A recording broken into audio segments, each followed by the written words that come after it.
Ibu, Salam. saya di sini Aksa Radina Mubarok, yaitu seorang mahasiswa sedang melakukan tugas Ibu untuk menyebarkan ide pendidikan pada masyarakat tentang pendidikan kesehatan Ibu. Untuk pertama, bolehkah saya tahu nama Ibu? Maimunah. Oh, Ibu Maimunah, Oke. saya di sini akan menyita sedikit waktu Ibu, yaitu sekitar 5-10 menitan lah Bu, untuk menjelaskan sedikit maksud saya di sini. Saya di sini itu akan memberikan kepada Ibu pendidikan kesehatan pada pasien kemoterapi kanker serviks Ibu. Iya. Apakah Ibu sudah siap? Siap. Untuk pertama, saya di sini ada tujuan khusus tersendiri Bu. Pertama itu ada beberapa persiapan kemoterapi dan upaya memenuhi persyaratan serta efek samping kemoterapi dan upaya penanganannya Ibu. Pertama, apakah Ibu tahu tentang persiapan dan efek samping kemoterapi? Belum. Sedikit pun nggak ada pandangan gitu Bu tentang kemoterapi, belum tahu sama sekali Ibu. Iya. Ya udah, saya di sini akan langsung menjelaskan saja pada Ibu ya tentang kemoterapi kanker serviks Ibu. Iya. Saya di sini akan membuat sebuah lipat pada Ibu agar Ibu lebih jelas tentang apa yang saya sampaikan. Iya.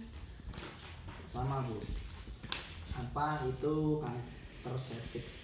Jadi kanker serviks itu adalah kanker yang terjadi saat ada sel-sel di leher rahim yang abnormal atau tidak bekerja pada semestinya, bisa dan berkembang terus tanpa terkendali yang disebabkan karena adanya sel sehat yang mengalami mutasi genetik. Biasanya terdapat kelainan-kelainan lah Bu pada sel tersebut. Iya. Khususnya di leher rahim Ibu. Dan selanjutnya penyebab kanker serviks itu ada beberapa. Tapi penyebab langsung dari kanker serviks belum diketahui pastinya. Dan akan tetapi faktor ekstrinsik yang diduga adalah infeksi virus HPV atau human papilloma virus Ibu. Iya. Dan kemoterapi itu apa Ibu?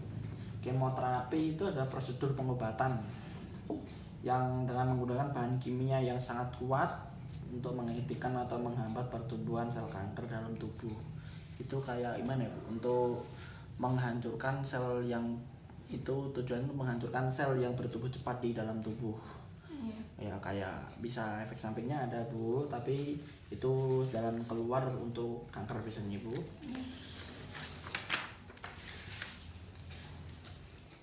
Dan ada syarat sebelum menggunakan teknik ini atau menggunakan kemoterapi Bu, yaitu pertama tes darah.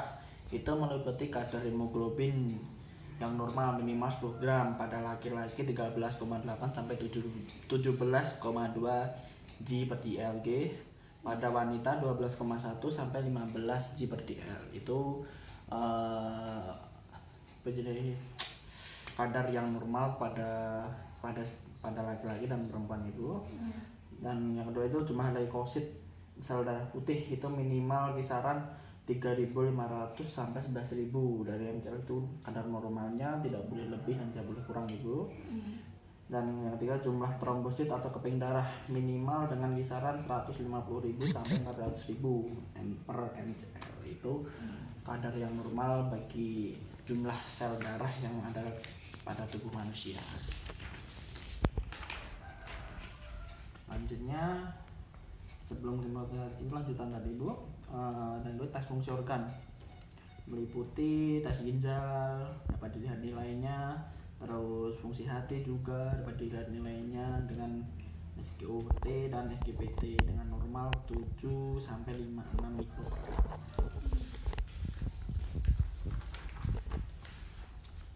Nah, ini bagaimana cara memenuhi persyaratannya Bu? Itu mudah Bu. Yang pertama itu konsumsi makanan yang berprotein tinggi dan tinggi seperti ikan, telur, almond, dada ayam, oats, keju, cottage dan lain-lainnya Bu. Itu banyak sekali di sekitar kita yang bisa ditemuin Bu. Yang kedua itu konsumsi yang tinggi oksidan. Contohnya buah, sayur-sayuran, terus kacang-kacangan dan mungkin beberapa jenis daunan Ibu. Yang ketiga itu cukup istirahat dan cukup air 2500 ml per hari, atau yang bisa gampang kita ketahui 8 gelas per hari Bu. Nah, sesuai agar kadar air di tubuh kita itu cukup Bu. Nah, efek samping dari kemoterapi itu pasti ada Bu. Yang pertama itu kelelahan. Ibu itu bisa merasa lelah yang lebih saat melakukan kemoterapi. Yang kedua itu mual dan muntah itu juga sering. Rambut rontok itu gimana Ibu?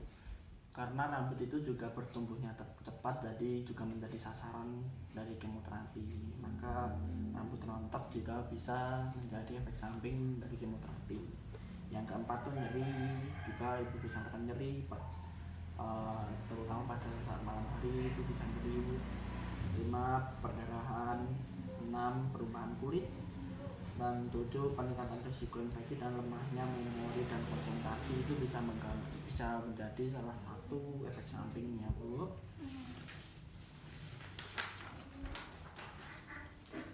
Dan untuk mengurangi efek samping kemoterapi itu ada beberapa cara Bu, yaitu menjaga higienis rambut dan hindari penggunaan minyak dan krim. Contohnya kalau pada anak laki-laki biasanya kebanyakan pakai kayak pomade gitu Bu, kayak krim gitu. Yang kedua itu makan dengan porsi yang sedikit tapi sering, tentunya secara perlahan. Yang ketiga itu konsumsi buah-buahan yang segar. Yang keempat biasanya itu olahraga ringan dan kelola stres dengan baik. Jangan terlalu banyak melakukan satu kegiatan bisa membuat ibu stres. Menghindari konsumsi alkohol. Yang saja itu mengurangi rasa nyeri dengan cara non farmakologis, misalnya relaksasi, distraksi, terus rebahan. Yang penting ibu itu terasa enak, jangan terlalu banyak gangguan atau stres lah pada ibu. Mungkin cukup itu Bu yang bisa saya sampaikan. Bagaimana Bu? Apakah ada yang ditanyakan? Tidak Mas. Tidak ada. Berarti ibu sudah paham ya? Iya. Insya Allah paham ya Bu. Iya, Lanjut saja. Terima kasih Bu telah mendengarkan sedikit penjelasan dari saya tentang sedikit ini Bu. Semoga bermanfaat bagi ibu kedepannya, bisa bermanfaat juga bagi orang lain bila Bu bisa menyebarkannya juga. Jadi terima kasih telah meluangkan waktunya juga. Saya di sini mungkin akan kembali ke sini lagi Ibu, mungkin beberapa waktu ke depan untuk melihat Ibu bagaimana bisa menerapkan yang saya sampaikan ini atau tidak, dengan baik atau tidak, berjalan lancar atau tidak Ibu. Iya. Semoga saja Ibu bisa menerapkannya dengan baik dan berjalan dengan lancar Ibu. Iya. Terima kasih. Saya pamit undur diri Ibu. Assalamualaikum warahmatullahi wabarakatuh.